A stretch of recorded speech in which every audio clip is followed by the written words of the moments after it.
Hello students, आज हम discuss करेंगे resource allocation problem. Resource allocation problem क्या है? हमारे पास n रिसोर्सेज है एंड n1 प्रोजेक्ट्स हैं। ओके, तो हमें क्या करना है, सारे रिसोर्सेज को अलोकेट करना है इन प्रोजेक्ट्स को। और रिसोर्सेज को अलोकेट किस तरीके से करना है कि हमें मैक्सिमम प्रॉफिट मिल पाए। तो यहाँ पर देखिए given n resources and m projects, यहाँ पे n1 लिख सकते हो या फिर m लिख सकते हो आप, आपकी विषय। ओके, तो और उसके साथ क्या है, जब हम अलोकेट करते हैं प्रोजेक्ट्स को तो हमें कुछ प्रॉफिट मिलता है। तो पी आई जे इस क्या है, profit obtained if I resources are allocated to project J. Okay, और उसके बाद क्या है, the problem is to find all allocation, means सारे रिसोर्सेज को अलोकेट करना है to maximise the total profit. Okay, तो ये हमें एक टेबल गिवन है जिसमें हमारे पास 4 प्रोजेक्ट्स है, प्रोजेक्ट नंबर 1 2 3 4। और इन प्रोजेक्ट्स को अगर रिसोर्सेज मिलते हैं, सिंगल रिसोर्स मिलता है तो 2 प्रॉफिट होता है। ठीक है, प्रोजेक्ट नंबर 1 को अगर सिंगल रिसोर्स मिलता है तो 2 प्रॉफिट होता है, 2 रिसोर्सेज मिलते हैं तो 8 प्रॉफिट होता है, 3 रिसोर्स मिलते हैं तो 9 प्रॉफिट होता है। ठीक है, इसी तरह से प्रोजेक्ट नंबर 2 को अगर सिंगल रिसोर्स मिलता है तो 5 प्रॉफिट होता है, 2 रिसोर्सेज मिलते हैं तो 6 प्रॉफिट होता है, 3 रिसोर्सेज मिलते हैं तो 7 प्रॉफिट होता है। ठीक है, इसी तरह से प्रोजेक्ट नंबर 4 के लिए सिंगल रिसोर्स के लिए प्रॉफिट 2, 2 रिसोर्सेज के लिए प्रॉफिट 4, 3 रिसोर्सेज के लिए प्रॉफिट 5। ओके, तो अब इसके बाद हम क्या करते हैं, प्रॉब्लम को सॉल्व करना स्टार्ट करते हैं। तो प्रॉब्लम को सॉल्व करने के लिए ये रही हमारे पास टेबल। इस टेबल को हमें यूज़ करना है एक ग्राफ को बनाने के लिए। तो सबसे पहले हम क्या करते हैं, हमने यहाँ पर क्या कर रखा है, एक सोर्स वर्टेक्स ले रखा है, एक टर्मिनेट वर्टेक्स ले रखा है, जहाँ पे हमें टर्मिनेट करना है, स्टार्ट एंड टर्मिनेट। ठीक है, ये 2 स्टेट बना रखे हैं। इसके बाद हमने क्या कर रखा है, प्रोजेक्ट 1 के लिए सारे के सारे पॉसिबल अलोकेशन लिख रखे हैं। ठीक है, लेवल 0 पे क्या है, स्टार्ट स्टेट, और लेवल 1 पे क्या है, प्रोजेक्ट नंबर 1 के लिए सारे के सारे पॉसिबल अलोकेशन, सारे पॉसिबल अलोकेशन ऑफ रिसोर्सेज। ठीक है, मीन्स 0 रिसोर्स, ये क्या है आपका रिसोर्स। ठीक है, और ये क्या है प्रोजेक्ट। ठीक है, रिसोर्स प्रोजेक्ट। तो यहाँ पर आपने क्या लिखा है, 0 resources allocated to project number 1। या तो 0 रिसोर्स मिलेगा या फिर 1 रिसोर्स मिलेगा प्रोजेक्ट नंबर 1 को, या फिर 2 रिसोर्सेज मिलेंगे प्रोजेक्ट नंबर 1 को, या फिर 3 रिसोर्सेज मिलेंगे प्रोजेक्ट नंबर 1 को। ठीक है, तो इस तरीके से आपने ये लेवल 1 के नोड्स बना लिए। ओके, इनको नाम दे रखा है ABCD, जो भी आप चाहो नाम दे सकते हो।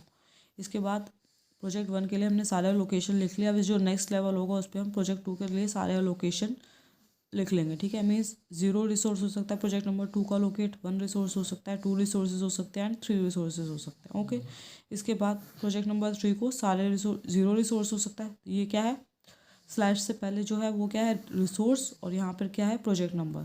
तो यहाँ पर 1 resource can be allocated to project number 3, 2 resources can be allocated to project number 3 resources can be allocated to project number 3। Okay, अब इसके बाद प्रोजेक्ट नंबर 3 को जितने प्रोजेक्ट नंबर 3 तक जितने रिसोर्सेज अलोकेट होंगे, रिमेनिंग रिसोर्सेज किसे अलोकेट हो जाएंगे, प्रोजेक्ट नंबर 4 को।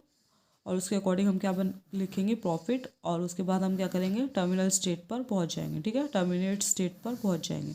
तो अब हमने क्या करना है, इस ग्राफ में हमने नोट्स तो बना लिए, अब हमें क्या बनानी है, ग्राफ में 2 चीज़ें होती है, एक नोड्स होता है और एक एजेस होते हैं। तो अब हम एजेस बनाएंगे। ओके, तो एजेस किस तरीके से बनानी है, एजेस बनाएंगे हम इस टेबल को देखकर।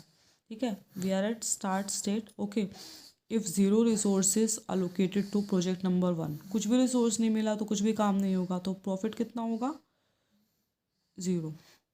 ओके, इसके बाद if 1 resource is allocated to project number 1, profit कितना होगा, 1 resource is allocated to project number 1। तो ये जो है वैल्यूज़, ये क्या है आपकी प्रॉफिट, ये जो वैल्यूज़ लिखी हैं यहाँ पर, ये क्या है प्रॉफिट। ठीक है, तो प्रोजेक्ट नंबर 1 को ये क्या है, स्लैश से पहले क्या है प्रॉफिट, और ये क्या है रिसोर्स। ठीक है, तो यहाँ पे 1 resource is allocated to project number 1, तो प्रॉफिट इज़ 2, तो यहाँ पे आ जाएगा 2।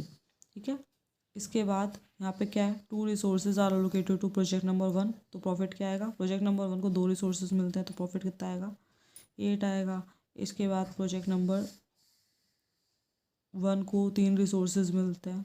ठीक है, प्रोजेक्ट नंबर 1 को 3 रिसोर्सेज मिलते हैं तो प्रॉफिट कितना आएगा, 9 आएगा। ओके, तो ये वाला लेवल हमने फिल कर लिया। इसके बाद यहाँ से यहाँ कैसे जाएंगे, देखो 0 resources are allocated to project number 1 and 0 resources are allocated to project 2। ठीक है, 2 प्रोजेक्ट्स को भी 0 रिसोर्सेज मिले एंड फर्स्ट प्रोजेक्ट को भी 0 रिसोर्सेज मिले, तो इसको भी प्रॉफिट कितना होगा, 0। ठीक है, अब अगर इस 3 प्रोजेक्ट्स तक भी 0 रिसोर्सेज एलोकेट हुए तो प्रॉफिट कितना होगा, 0। ओके, अब इसके बाद यहाँ पर देखिए, यहाँ से एक सारी की सारी आर्क या तो सेम लेवल पे जाएंगी या फिर डाउनवर्ड जाएंगी। ओके, तो हमने सारे की सारी आर्क डाउनवर्ड बना ली। अब यहाँ पर देखिए, इसका मतलब क्या था, 0 resources are allocated to project number 1। Okay, 0/2 का मतलब क्या है, 0 resources are allocated to project number 1 and 2। ठीक है, टिल प्रोजेक्ट 2 आपके 0 रिसोर्सेज एलोकेट हुए हैं। ओके, तो यहाँ पर 0 रिसोर्सेज होंगे जहाँ पे चाहे कितने भी प्रोजेक्ट्स ने यूटिलाइज किए हों, प्रॉफिट कितना होगा, 0। ये जो आर्क पे हम वैल्यू लिख रहे हैं वो क्या है, 0। ओके, इसके बाद आगे चलते हैं। यहाँ तक क्या था, 0 resources are allocated to project number 1। यहाँ पर क्या लिखा है, 1 resource is allocated to till project 2। Till project 2 का मतलब क्या है, प्रोजेक्ट नंबर 1 एंड 2। ओके, तो यहाँ पर प्रोजेक्ट नंबर 2 को इंडिविजुअली कितने रिसोर्सेज यूटिलाइज करने को मिले हैं, सिंगल रिसोर्स, क्योंकि प्रोजेक्ट नंबर 1 ने 0 रिसोर्स यूटिलाइज किया था और दोनों ने मिलके सिंगल रिसोर्स यूटिलाइज किया। तो प्रोजेक्ट नंबर 2 ने इंडिपेंडेंटली कितने रिसोर्सेज यूटिलाइज किए, सिंगल रिसोर्स यूटिलाइज किया। ठीक है, तो उससे प्रॉफिट कितना होगा वो हम इस टेबल से देखते हैं। प्रोजेक्ट नंबर 2 ने एक रिसोर्स यूटिलाइज किया तो प्रॉफिट कितना हो जाएगा, 5। इसके बाद यहाँ पर चलते हैं, प्रोजेक्ट नंबर 1 ने यूटिलाइज किया था 0 रिसोर्स और दोनों ने मिलकर रिसोर्सेज यूटिलाइज किए 2। मीन्स 2 ने इंडिपेंडेंटली कितने रिसोर्सेज यूटिलाइज किए, 2 रिसोर्सेज। ओके, तो यहाँ पर प्रॉफिट कितना होगा, प्रोजेक्ट नंबर 2 ने 2 रिसोर्सेज यूटिलाइज किए तो प्रॉफिट कितना हो जाएगा, 6।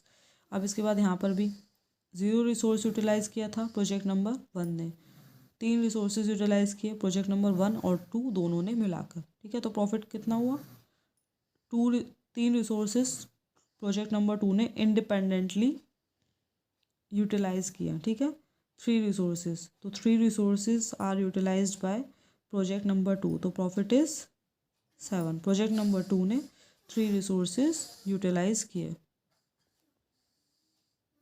इसके बाद आगे चलते हैं। ठीक है, अब बात आती है, यहाँ से सेम लेवल पे आग जाएगी और डाउनवर्ड आग जाएगी। तो यहाँ पे देखिए, 1 resources utilised by project number 1 and 1 resources utilised by project number 1 and 2। तो 2 ने इंडिपेंडेंटली कितने यूटिलाइज किए, कुछ भी नहीं किया उसने काम। ठीक है, तो यहाँ पर प्रॉफिट कितना हो गया, 0। इसके बाद हम यहाँ पर आते हैं, 1 resources utilised by project number 1 and 2 resources are utilised by project number 1 and 2। तो 2 ने कितने रिसोर्सेज यूटिलाइज किए, एक तो 1 ने कर लिया था, तो 2 ने सिंगल रिसोर्स यूटिलाइज किया तो प्रॉफिट कितना होगा, 5। 2 ने एक रिसोर्स यूटिलाइज किया तो प्रॉफिट कितना है, 5। तो यहाँ पे क्या वैल्यू आ जाएगी, 5 आ जाएगी। ओके, अब इसके बाद हम आगे चलते हैं। यहाँ पे देखिए, 1 resources utilise by project number 1 and यहाँ पर 3 resources are utilise by project number 1 and 2। तो 2 ने कितने रिसोर्सेज यूटिलाइज किए, 2 रिसोर्सेज यूटिलाइज किए। 2 रिसोर्सेज यूटिलाइज किए तो प्रॉफिट कितना होगा, 2 रिसोर्सेज यूटिलाइज किए तो प्रोजेक्ट नंबर 2 ने 2 रिसोर्सेज यूटिलाइज किए तो प्रॉफिट कितना आ जाएगा, 6 आ जाएगा। ओके, अब इसके बाद हम ये वाला लेवल हमने पूरा फिल कर लिया। इसके बाद इस लेवल पे चलते हैं, 0 resources utilise by 2 resources, 0 resources utilise by 3 resources, तो प्रॉफिट कितना होगा, 0। ठीक है, अब यहाँ पर देखते हैं, 0 resources utilise by 1 and 2, 1 resources utilise by 1, 2 and 3। तो मीन्स 3 ने कितना रिसोर्सेज यूज़ किया, सिंगल रिसोर्स यूज़ किया। 3 ने सिंगल रिसोर्स यूज़ किया तो आंसर क्या आएगा, 4। ओके, अब इस पे देखिए, यहाँ से यहाँ पर भी जा सकते हैं हम लोग। ठीक है, 0 रिसोर्स यूटिलाइज किया दोनों ने मिलके, 2 रिसोर्सेज यूटिलाइज किए तीनों ने मिलके, तो 3 ने कितने रिसोर्सेज यूज़ किए, 2। तो प्रोजेक्ट नंबर 3 अगर 2 रिसोर्सेज यूज़ करेगा तो प्रॉफिट कितना आएगा, 4। इसके बाद यहाँ पर भी चलते हैं, 0 resources utilise by 1 and 2 and 3 resources are use by 1, 2 and 3। तो 3 ने कितने यूज़ किए, 3 रिसोर्सेज। 3 ने 3 रिसोर्सेज यूज़ किए तो प्रॉफिट कितना आएगा, 4 आएगा। ठीक है, इसी तरह से यहाँ पर देखते हैं, 1 रिसोर्स दोनों ने मिलकर यूज़ किया, 1 रिसोर्स तीनों ने मिलकर यूज़ किया, तो तीसरे ने कुछ भी काम नहीं किया तो प्रॉफिट आ गया, 0। इसके बाद यहाँ पर चलते हैं, 1 resource is use by 1 and 2, 2 resources are use by 1 2 and 3, तो 1 रिसोर्स यूज़ किया ना 3 ने इंडिपेंडेंटली, तो प्रॉफिट कितना हो जाएगा 4। इसके बाद यहाँ पर चलते हैं, ठीक है, 1 रिसोर्स यूज़ किया 1 2 ने मिलके, 3 resources are use by 1 2 and 3, तो 2 रिसोर्सेज यूज़ किया ना 3 ने अलग से, ठीक है, एक तो दोनों ने मिलके कर लिया था 1 एंड 2 ने, 3 रिसोर्सेज तीनों ने मिलके किए हैं, तो 2 रिसोर्सेज यूज़ करे ना प्रोजेक्ट नंबर 3 ने, तो यहाँ पे आंसर क्या आ जाएगा, 2 resources are used by project number 3, तो प्रोजेक्ट नंबर 3 ने 2 रिसोर्सेज यूज़ किए, तो प्रॉफिट कितना आएगा 4, तो यहाँ पे लिख दिया हमने प्रॉफिट। आर्क पे क्या लिखना है आपको, प्रॉफिट, ठीक है। ये लेवल भी कंप्लीट हो गया। इसके बाद अभी ये लेवल बचा है हमारा, इस लेवल को भी कंप्लीट कर लेते हैं। 2 resources are utilise by project number 1, 2 resources are utilise by project number 2, तो यहाँ पे क्या आ जाएगा 0। इसके बाद यहाँ से यहाँ पर एक आर्क रह गई है, 2 resources are utilise by 1 and 3 resources utilise by 1 and 2, तो 1 resource is utilise by project number 2, तो 1 resource is utilise by project number 2, तो यहाँ पे प्रॉफिट कितना आएगा 5 आएगा, ठीक है। और यहाँ पर क्या वैल्यू आ जाएगी 0। सेम लेवल पे जब भी आप चलोगे तो वैल्यू क्या आएगी 0। इसी तरह से इसके लिए लेवल पे क्या वैल्यू आएगी 0 आएगी, और यहाँ से यहाँ पे जाएंगे तो वैल्यू क्या आएगी,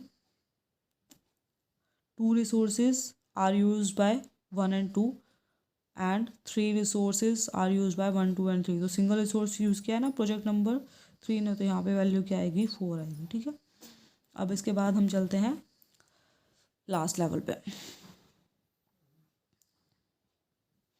ये ग्राफ हमने सेकेंड लास्ट लेवल तक कंप्लीट कर लिया है। अब यहाँ पर देखिए हमें क्या करना है, सारे रिसोर्सेज को यूज़ करना है। तो अगर प्रोजेक्ट नंबर 1 2 एंड 3 ने कोई भी रिसोर्स यूज़ नहीं किया, तो बेचारा जो प्रोजेक्ट नंबर 4 है वही सारे रिसोर्सेज को यूज़ करेगा।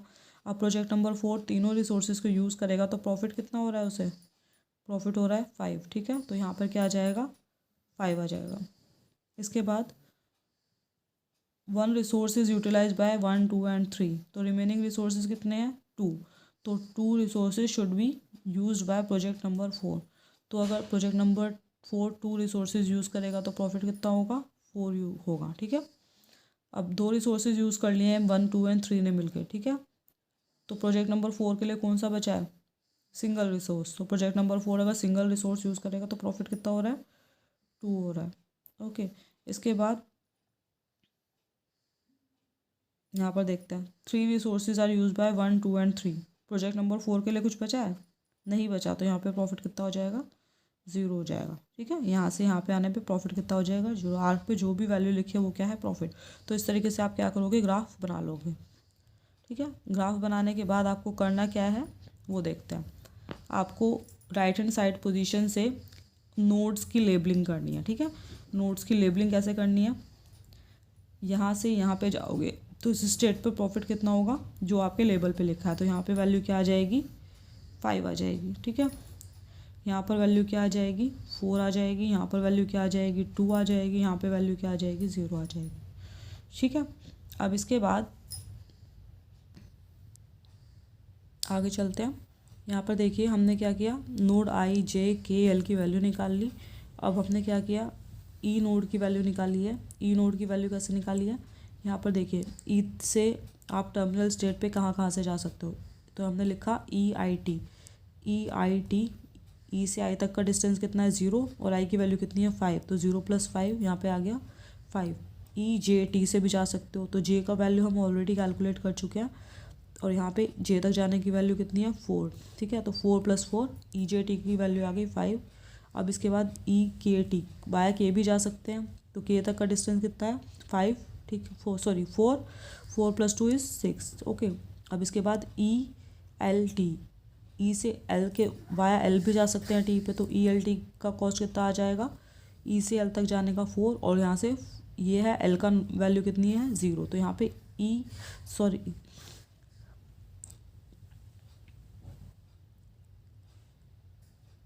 एल टी का जो वैल्यू है, जो प्रॉफिट है, ठीक है, तो वो कितना आ गया 4, ठीक है। तो ये हमारे पास यहाँ पर देखिए हमने क्या किया, नोड ई की वैल्यू कैलकुलेट कर